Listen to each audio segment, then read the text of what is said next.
Okay, so imagine an internship that pays you a huge stipend, gives you free housing, and hands you a brand new laptop. I know, it sounds almost too good to be true, right?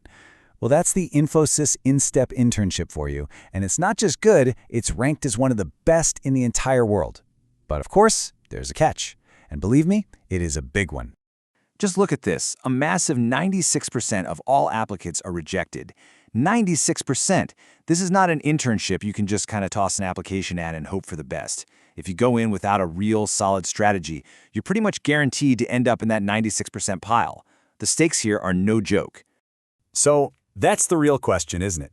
What is it that separates that elite 4% from everybody else? I'll tell you right now, it's not just about having the best marks or getting lucky. It's about having the right strategy, building the right skills, and having the right mindset. And that is exactly what we are going to break down for you right here, right now. Here's the game plan.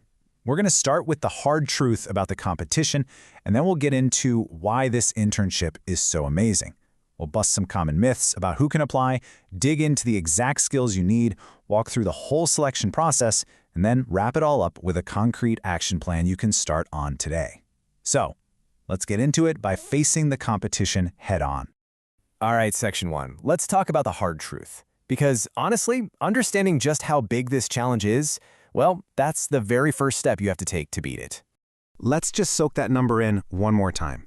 96%. Now, I'm not showing you this to scare you off. I'm showing you this to make one thing crystal clear. A generic, run-of-the-mill application is a rejected application. You have to be strategic, you have to be intentional from the very beginning just to even have a fighting chance. So you might be wondering, with competition that insane, what are all these students fighting for? What is it that makes this internship the #1 choice for so many people all over the world? Well, let's take a look at the incredible perks that make it so desirable.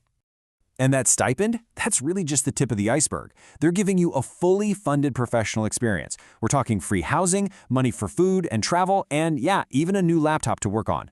And most importantly, this is not a go fetch coffee kind of internship. No way. You are right there with Infosys developers solving real problems on actual company projects. It's basically an immersive, paid training program that makes your resume look incredible. Okay, this brings us to a huge roadblock that stops so many talented students in their tracks: eligibility. There are just so many myths floating around that prevent brilliant people from even trying, so it's time to separate the facts from the fiction. Let's just bust these 3 big myths right now. First off, you do not need to be from an IIT or an NIT. Students from Tier 2 and Tier 3 colleges get in every single year. Fact. Second, you don't need a super high 8+ CGPA. If your skills and your projects are sharp, a CGPA over 7 is totally fine. And third, this isn't just for computer science folks. I have personally seen students from mechanical and civil engineering crack this thing. It's your skills that matter, not the labels on your degree. But there is one rule that is absolutely non-negotiable.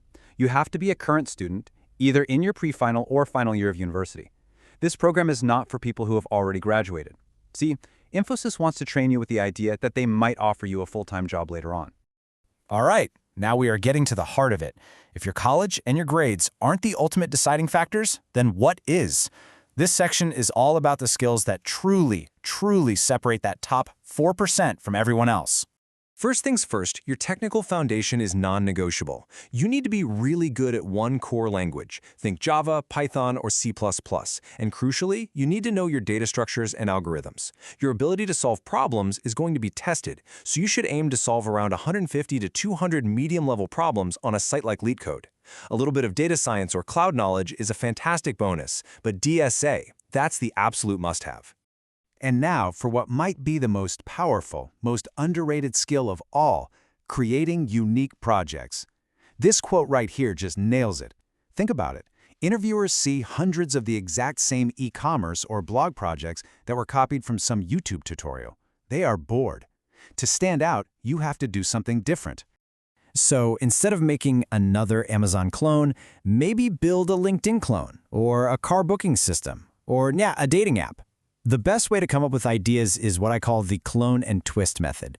Just take an app you use every day, figure out its core feature, and then build your own version with your own unique twist on it. You're still using the same tech, APIs, databases, but this shows you have genuine curiosity and it proves you can actually think for yourself. So you've got the skills, you've got a unique project, awesome. Now, how do you actually get through the selection process? Let's break down the 3 main stages you'll have to clear to get that offer letter. It's basically a 3-stage gauntlet. First up is the application screening. They're looking at your resume and your statement of purpose.